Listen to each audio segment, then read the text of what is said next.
하나님의 말씀 마태복음 14장 22절로 33절 말씀입니다. 제가 먼저 읽겠습니다. 예수께서 즉시 제자들을 재촉하사 자기가 무리를 보내는 동안에 배를 타고 앞서 건너편으로 가게 하시고 무리를 보내신 후에 기도하러 따로 산에 올라가시다 저물매 거기 혼자 계시더니 배가 이미 육지에서 술이나 떠나서 바람이 거슬림으로 물결을 인하여 고난을 당하더라.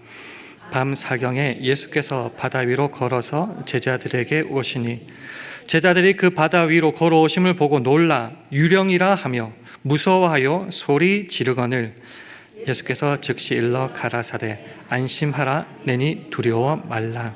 베드로가 대답하여 가로되 주여 만일 주시어든 나를 명하사 물 위로 오라 하소서 한데 오라 하시니 베드로가 배에서 내려 물 위로 걸어서 예수께로 가되 바람을 보고 무서워 빠져가는지라 소리질러 가로되 주여 나를 구원하소서 하니 예수께서 즉시 손을 내밀어 저를 붙잡으시며 가라사대 믿음이 적은 자여 왜 의심하였느냐 하시고 배에 함께 오름에 바람이 그치는지라 배에 있는 사람들이 예수께 절하며 가로되 진실로 하나님의 아들이로소이다 하더라. 아멘. 우리는 예수 그리스도를 믿는 그리스도인이라서요, 우리가 신앙생활을 하게 됩니다. 신앙생활을 하게 될 때 특별히 교회는 예배뿐만이 아니라 수많은 훈련을 제공하고 거기에 성도들로 참여하여 이수하도록 요청하곤 합니다. 근데 아시다시피 훈련이라는 것이 마냥 즐겁고 행복하고 재밌는 것은 절대 아닙니다. 우선은 그 훈련에 참여하는 것조차 너무 힘듭니다. 직장생활하고 사업에 자녀들의 휘둘리다 보면은 너무 피곤한데 또 따로 시간을 빼낸다는 거. 그래서 많은 분들이 훈련의 시작은 참석하는 것부터다라고 말씀을 합니다. 그리고 한 번에 끝내면 좋겠는데 길면은 12주, 6개월, 심지어 1년 과정도 있어서 피곤하기 그지없습니다. 그래서 훈련이라는 걸 좀 정리해 보면 단순한 열심을 요구하는 것을 좀 넘어서는 것 같습니다. 인내가 필요하고요, 절제가 필요하고요, 또 좀 더 심하게 말하면은 포기라는 것을 수없이 순간순간마다 요구하게 됩니다. 그래서일까요? 이 훈련에 대해서 많은 성도들이 쓸데없다, 소용없다, 피곤하기만 하다라고 말을 많이 합니다. 더 지독하게 말씀하시는 분도 있어요. 훈련이라는 것은 교회가 성도를 조정하고 통제하기 위한 수단일 뿐이다. 여러분은 훈련에 대해서 어떻게 생각하십니까? 오늘 본문 말씀을 중심으로 그 답을 한번 저와 함께 찾아가는 시간 갖도록 하겠습니다. 오늘 본문은 우리가 잘 아는 베드로가 풍랑이는 그 물결이는 그 바다 위를 걸어가는 장면에 대한 사건입니다. 아시다시피 처음에는 이 베드로가 굳세게 이 바다 위를 저벅저벅 걸어간 것처럼 보입니다. 말씀을 한번 찾아볼까? 오늘 본문 마태복음 14장 28절, 29절 말씀을 화면을 보시면서 함께 읽도록 하겠습니다. 시작. 베드로가 대답하여 가로되 주여 만일 주시어든 나를 명하사 물 위로 오라 하소서 한데 오라 하시니 베드로가 배에서 내려 물 위로 걸어서 예수께로 가되 만일 주시어든 네가 만약 진짜 주님이라면 이런 뜻이 아니고요. 원어상 의미로는 과연 주님이시기 때문에 이런 뜻입니다. 과연 주님이시기 때문에 지금 물결 있는 바다 위로 걸어오심을 내가 보고 믿습니다. 과연 그러한 주님이시기 때문에 당신께서 내게 명하시면은 내가 이 바다 위로 걸을 줄 믿습니다. 이런 표현이죠. 그래서 예수님께서 come, 오라 라고 말씀하시니까 그 명령을 붙잡고 배에서 내려서 바다 위를 걷기 시작합니다. 영화 같은 데 보면 막 박수치고 난리 나죠. 예! 막 이렇게 합니다. 그게 좀 이어지는가 싶더니 곧바로 놀라운 사건이 벌어지는데 그게 뭔가 곧바로 그 베드로가 물에 빠져버린다라는 겁니다. 30절 말씀도 화면을 보시면서 함께 읽도록 하겠습니다. 시작.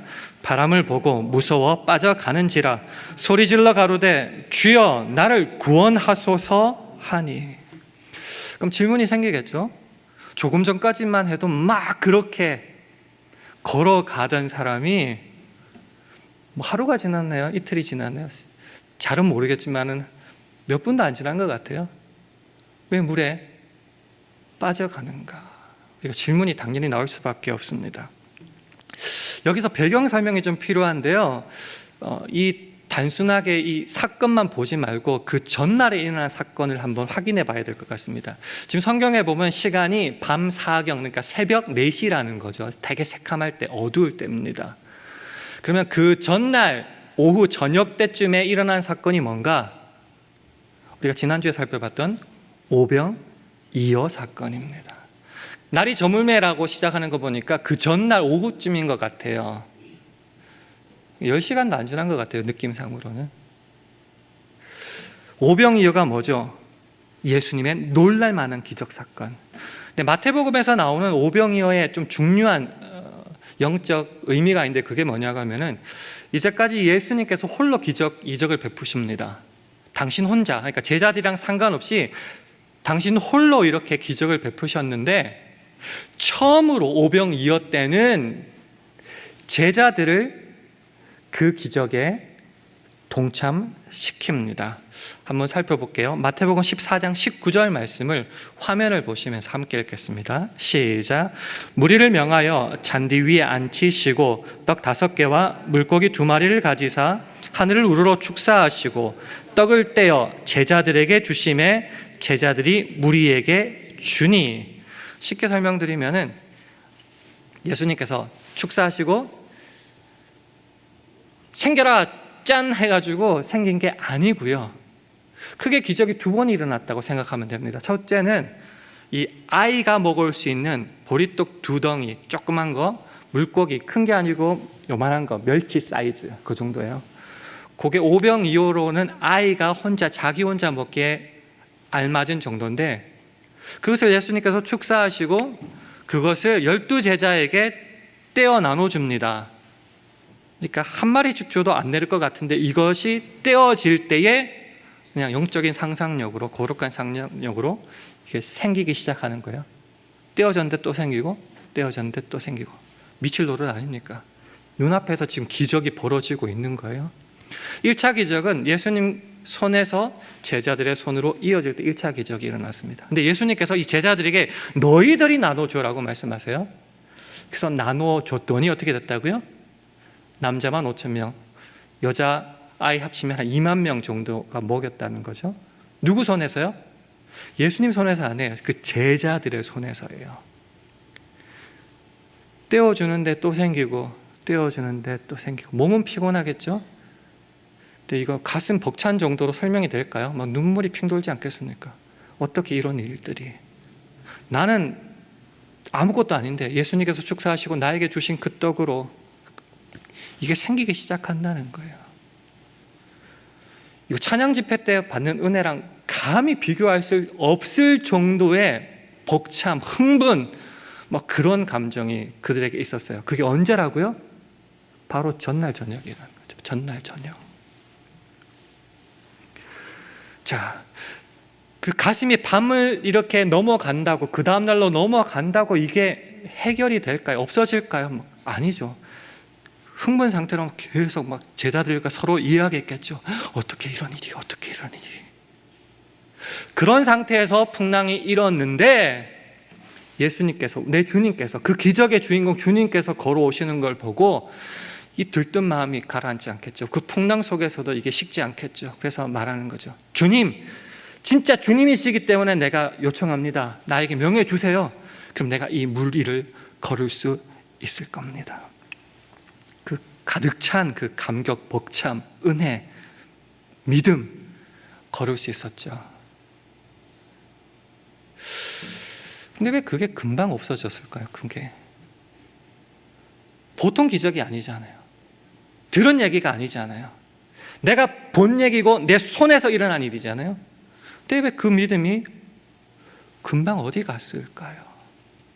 그 이유를 이렇게 설명합니다. 마태복음 14장 30절 다시 읽고요. 그리고 31절까지 함께 읽겠습니다. 시작.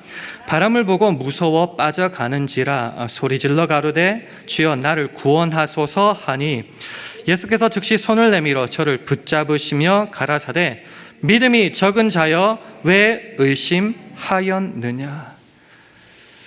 표면적인 사실은 그 풍랑에는 바다를 보고 무서워해서 빠졌다는 거죠. 그러니까 우리가 생각하기에 이거 담이 약하다, 그 정도로 해석할 것 같은데 예수님은 왜 무서워하니라고 묻지 않으셨어요. 예수님께서 관심을 가지는 게 뭐라고요? 그 믿음의 문제라는 것. 믿음이 적은 자여 왜 의심하였느냐. 다시요. 표면적으로 보이는 사실은 무서워하여서 빠져가는 거였어요. 날도 안 밝은 어두운데 풍랑이 일고 바람도 들리고 하니까, 그런데 실제로 예수님께서 짚으신 것은 믿음의 문제였다라는 겁니다.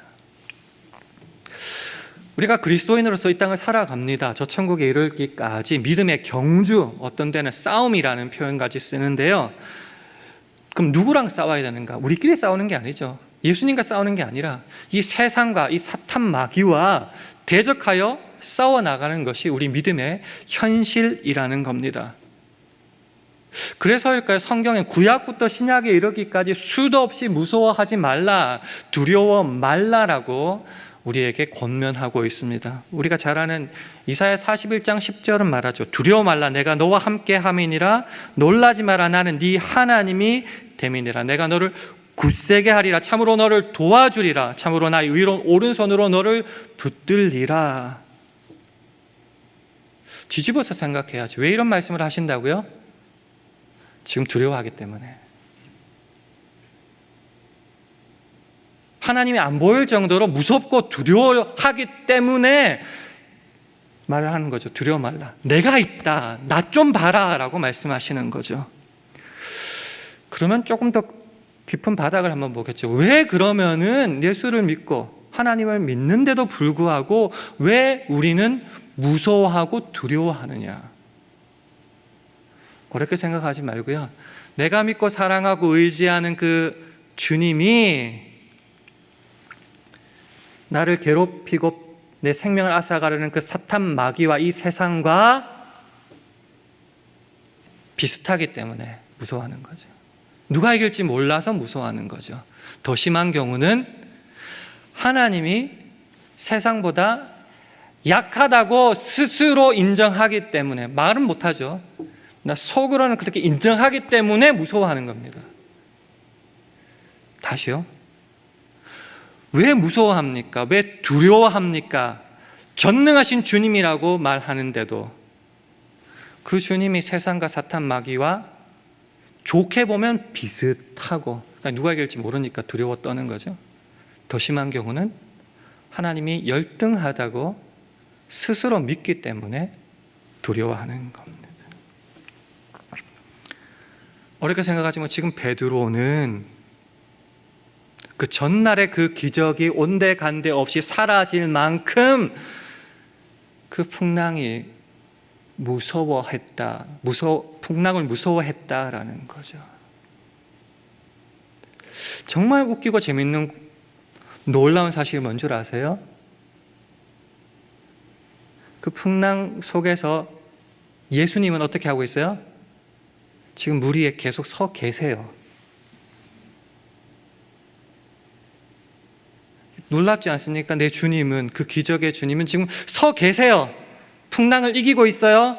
그럼 나는 그걸 안 봐요. 그리고 풍랑을 보고 나는 빠져간다는 겁니다. 그래서 두려워하는 문제로 책망하는 게 아니고 믿음의 문제로 예수님께서 베드로에게 말씀하시는 거죠. 사실보다 더 중요한 것은 신앙에서 믿음이라는 겁니다. 그럼 믿음이 뭔가 한번 좀 체크해 봤으면 좋겠습니다. 많은 사람들은 말합니다. 언제 믿음이 있다고 생각하세요? 찬양하면서 마음이 뜨거워졌을 때. 목사님이 큰 소리로 뭔가 하나님 약속을 주실 때 막 흥분해가지고 맞습니다, 믿습니다 했을 때에 그것이 믿음이라고 생각할 때, 즉 감정적인 것, 감격하고 흥분하는 것을 믿음 있다, 확실한 믿음이다 라고 생각할 때가 참 많다는 거죠.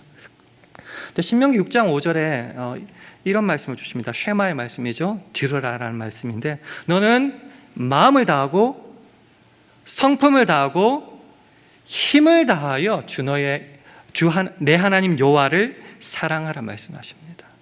자, 마음이라는 게 뭐죠? 우리가 쉽게 말하는 감정적인 거겠죠. 마음이 따뜻해진다, 뭔가 될 것 같다, 주님이 나와 함께 하시는 것을 느끼는 것 같다. 그것뿐만이 아니라 성품을 다해야 된답니다. 성품을 쉽게 설명하면요, 생각하고 이해하고 결정하는 겁니다. 아싸, 좋다, 이것뿐만이 아니라 믿음에 있어서는 이게 왜 내 마음이 지금 뜨거워졌지, 뭐 때문일까 생각하고, 주의 말씀과 주의 능력이 내게 임하셨구나 이해하고, 그렇기 때문에 내가 이렇게 살아야겠다 결심하는 그런 것까지 다 포함해서 믿음이라는 거죠. 근데 결심한다고 다 일이 되던가요? 내가 내일부터 주를 위해서 전도하겠다, 그래서 결심만 하면 다 되던가요? 그래서 힘을 다하여 그 결심을 지켜낼 힘과 실력까지 포함하여서 믿음이라는 거죠. 마음과 성품과 힘을 다하여, 그래서 나에게 능력을 주옵소서, 내가 열심히 하겠습니다 이렇게 가지 않아요. 믿음에 가는 문제예요. 하나님만 사랑하겠습니다, 주를 의지하겠습니다, 주를 신뢰하겠습니다, 주께만 기도하겠습니다, 같은 말이에요. 믿음이라는 것은,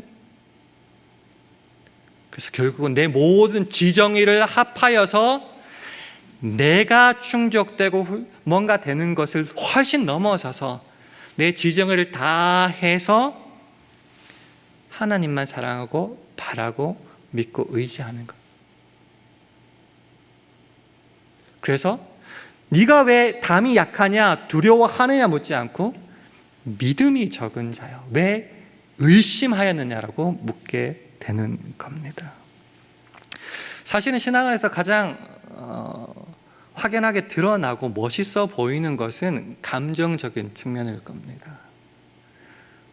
매주일마다 조이풀 찬양팀이 은혜로운 찬양해 주셔서 막 손도 들고 박수도 치고 막 가슴에 찡한 것도 있지만은, 그래서 그 찬양이 쌓이고 쌓이다 보면은 너무너무 행복해요. 그래서 이렇게 살아야겠다, 그 주님만 붙잡고 나갑니다 결단도 하게 됩니다.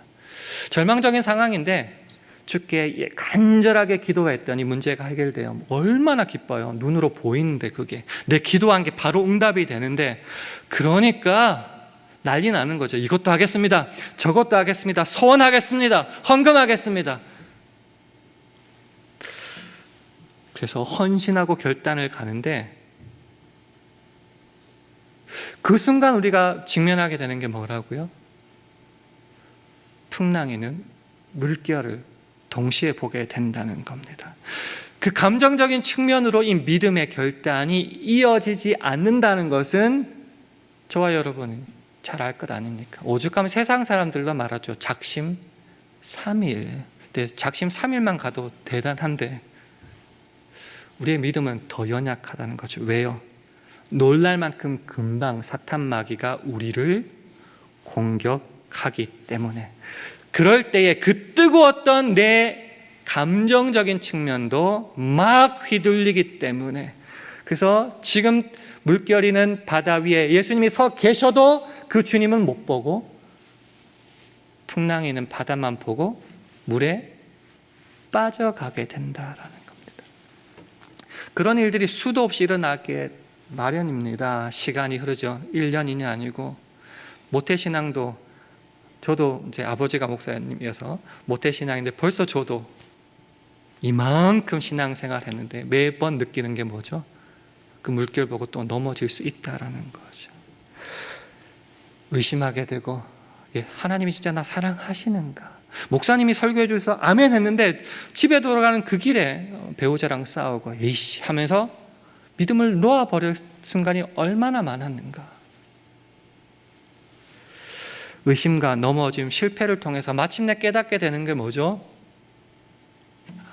나란 존재는 언제든지 넘어질 수 있는 연약한 존재구나.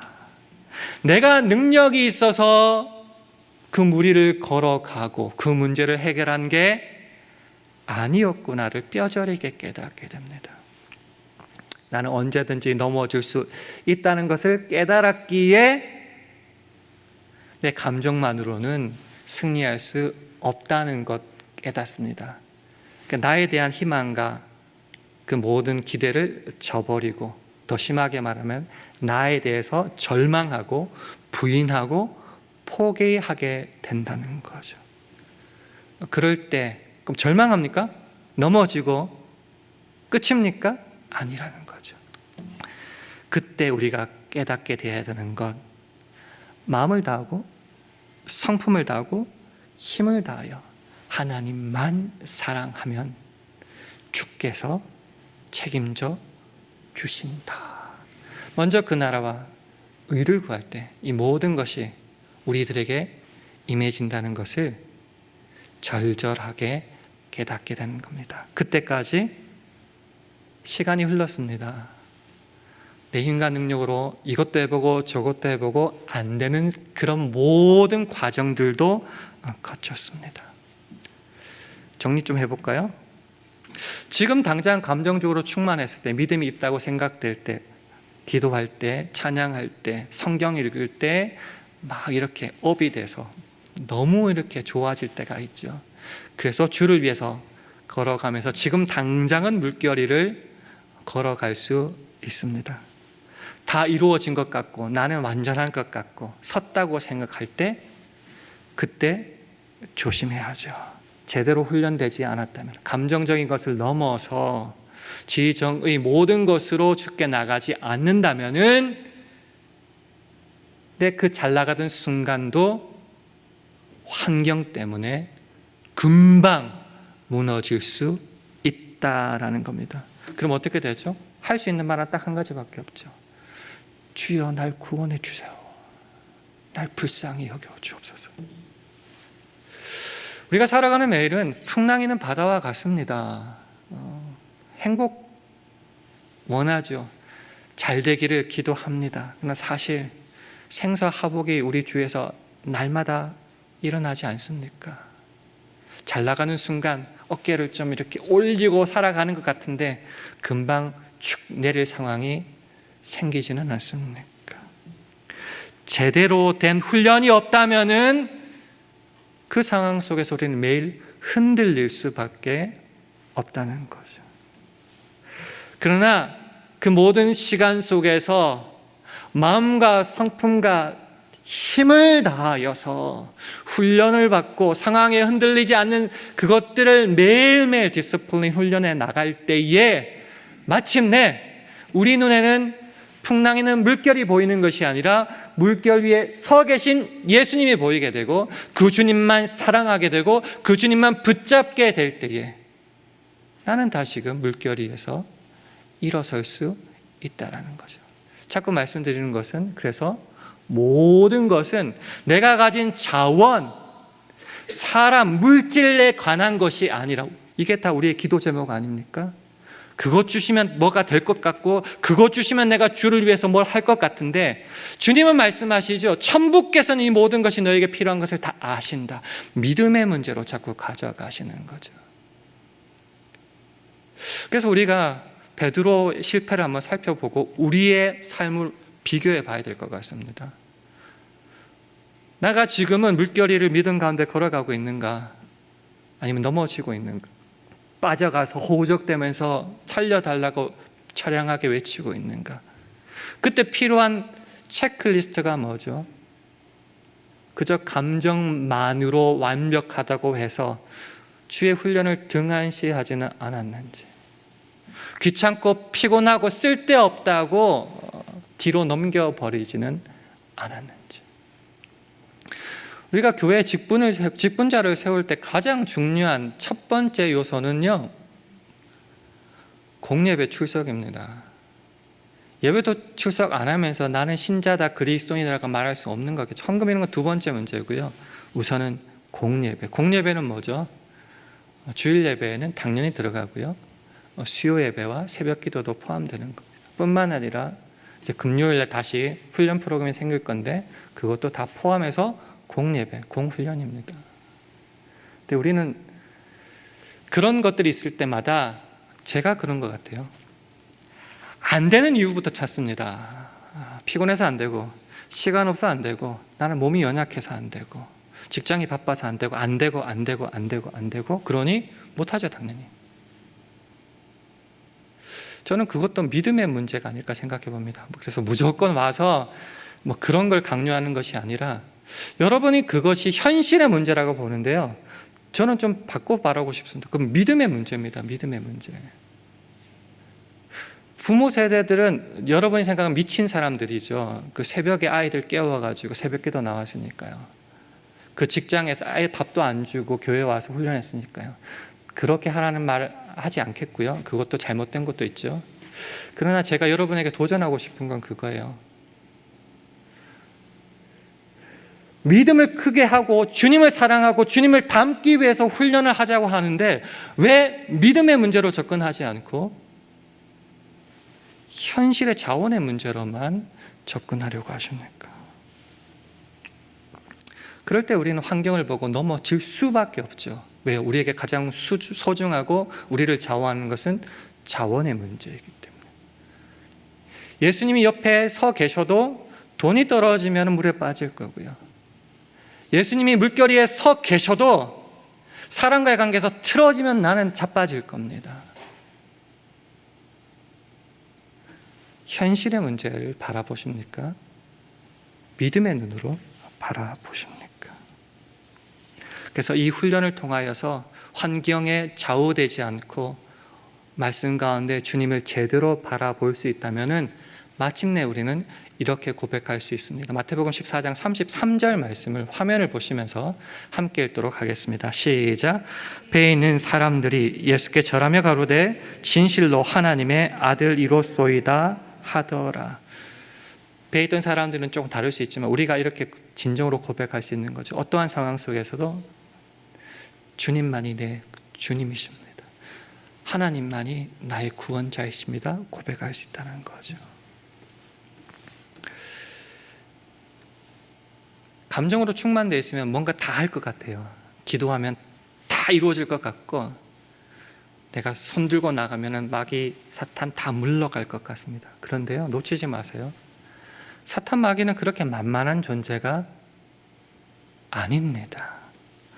베드로전서 5장 8절은 말합니다. 근신하라, 깨어라, 너희 대적 마귀가 우는 사자같이 두루 다니며 삼킬 자를 찾나니. 그래서 우리는 너무 감정 믿지 마세요. 왜 구원의 확신을 감정으로 안 보고 말씀 위에 놓는 겁니까? 흔들리지 않는 반석과 같기 때문에 말씀 위에 두는 거죠. 그 반석 위에 서기 위해서는 모든 종류의 훈련이 필요하다라는 거죠. 그래서 한번 도전해 봅니다, 여러분. 사실 주일 예배 참석하는 것도 정말 대단한 거죠. 박수 받아 마땅한 일입니다. 근데 제가 전에 일을 한번 해봤거든요. 커스텀즈 브로커에서 이제 일을 했는데 처음에는 어라이벌 노티스라고 이제 배나 선박에 대한 뭐 그런 것들을 인포메이션 넣는 것도 제대로 못해서 혼났어요. 근데 조금 지나니까 그 사장님이 저한테 일 다 맡기고 한국에 가실 정도로 익숙하게 돼요. 왜 익숙해졌을까요? 자신이 있어서 그랬을까요? 수도 없이 그것을 찍어내고 통관시키고 했기 때문에 훈련에 의해서 때로는 몸이 아프더라도 실수하지 않고 일을 할 수 있다는 겁니다. 그래서 훈련에 대한 두 군데 성경의 말씀만 확인하고 오늘 말씀 정리하겠습니다. 첫 번째는 디모데전서 4장 7절 8절 말씀입니다. 화면을 보시면서 함께 읽겠습니다. 시작. 망령되고 허탄한 신앙을 버리고 오직 경건에 이르기를 연습하라. 육체의 연습은 약간의 유익이 있으나 경건은 범사에 유익하니 금생과 내생에 약속이 있느니라. 오직 경건에 이르기를 연습하라. 디스플린, 훈련하라는 말이죠. 경건 훈련은 연습은이란 말이죠. 경건 훈련은 범사에 유익하대요. 지금 살아가는 세상과 다가올 세상에서도 다 약속을 주신 것이 이루어지기 때문에 어떻게 해요? 경건 훈련에 힘써라는 거죠.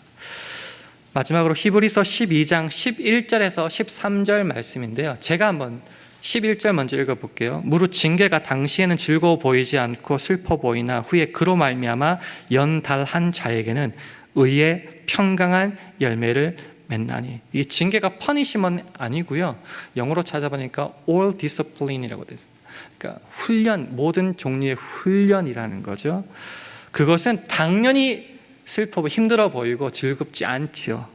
그런데 그로 말미암아 연달한 자에게, 연달이라는 것은 트레이닝, 훈련이라는 거죠. 훈련된 자에게는 어떤 일이 벌어지는가? 의의 평강한 열매를 맺게 된다는 거죠. 그래서 12절, 13절 화면을 보시면서 우리 함께 읽도록 하겠습니다. 시작. 그러므로 피곤한 손과 연약한 무릎을 일으켜 세우고 너희 발을 위하여 곧은 길을 만들어 저는 다루로 하여금 어그러지지 않고 고침을 받게 하라. 지금 시련 가운데 자빠져 있다면, 우리의 심령이, 육신이 넘어져 있고 포기했다면 그거 일으켜 세우자라는 거죠.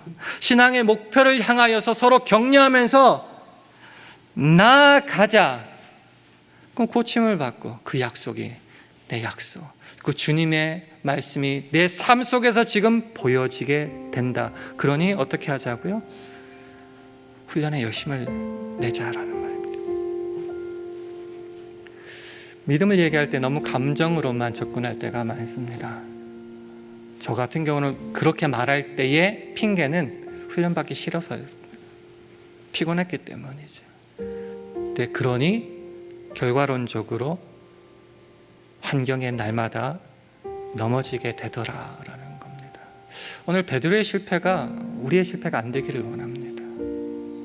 기적봤다고 오병이가 일어났다고 들떠가지고 그 걷던 그 모습이 몇 분 지났나요? 금방 물에 빠지게 되었다라는 거죠. 그러니 한번 교회에서 있는 예배부터 제 시간도 좀 그렇죠. 그냥 권면합니다. 미리 와서 한번 기도로 한번 준비해 보시고요. 새벽기도 힘들죠. 집에서 일어나는 시간에 조금 일찍 일어나서 새벽기도 유튜브를 한번 보는 거는 어떨까요? 아니면 성경을 한 장 읽고 시작하는 건 어떨까요? 그렇게 마음과 성품과 힘을 다하여 훈련하며 나갈 때 우리는 주님 앞에 제대로 설 수 있습니다. 그래서 이번 한 주간은 상황에 흔들리지 말고 믿음 가운데 주님을 바라봄으로 날마다 주와 함께 승리하는 저와 여러분 되기를 주님의 이름으로 축원합니다. 오늘 말씀을 기억하면서 우리 주 안에 있는 나에게 함께 찬송하겠습니다.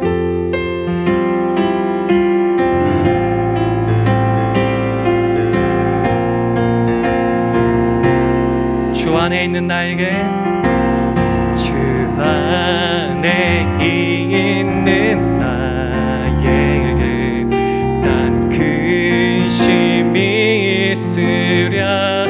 십자가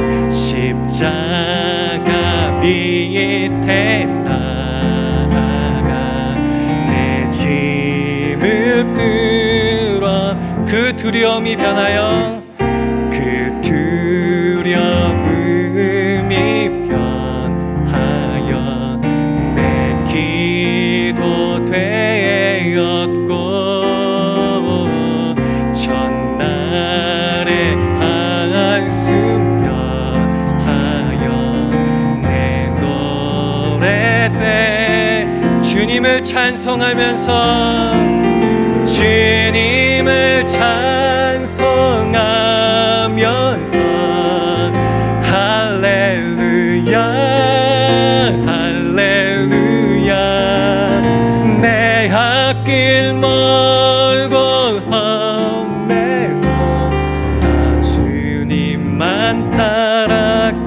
내 주는 자비하셔서 내 주는 자비하셔서 늘 함께 계시고 내 궁핍함을 아시고 늘 채워주시 내 주와 맺은 언약은 내 주와 맺은 언약은 영불변하시니 그 나라 가기까지는 늘 보호하시 주님을 찬송하면서 주님을 찬송하면서